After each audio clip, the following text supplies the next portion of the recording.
वाल्मिक कराडला अटक झाली पाहिजे, संदीप क्षीरसागर यांची मागणी. तर धनंजय मुंडे मंत्रिमंडळात असल्यास तपासात पोलिसांवर दबाव येईल, क्षीरसागरांकडून शंका व्यक्त.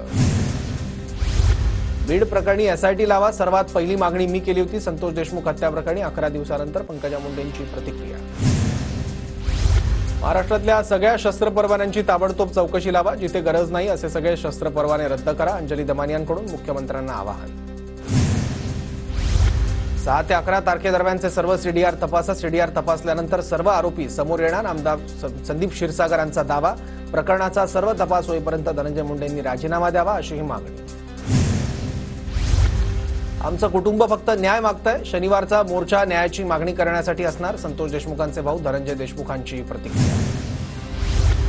बीडमध्ये उद्या होणाऱ्या मूक मोर्चाची तयारी सुरू, न्याय पाहिजे असा उल्लेख असलेले बॅनर. शनिवारच्या मोर्चात शरद पवारांसह सर्वपक्षीय नेते सहभागी होणार. बीडच्या मस्साजोगमधील 3ही गुन्हे सीआयडीकडे वर्ग, हत्या प्रकरण खंडणी आणि सुरक्षा रक्षकाला मारहाण प्रकरण सीआयडीकडे सोपवलं.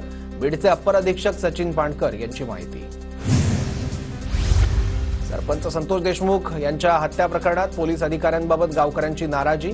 दोन्ही अधिकाऱ्यांनी संतोष देशमुख यांच्या कुटुंबाकडे पाठ फिरवल्यामुळे गावकऱ्यांचा रोष.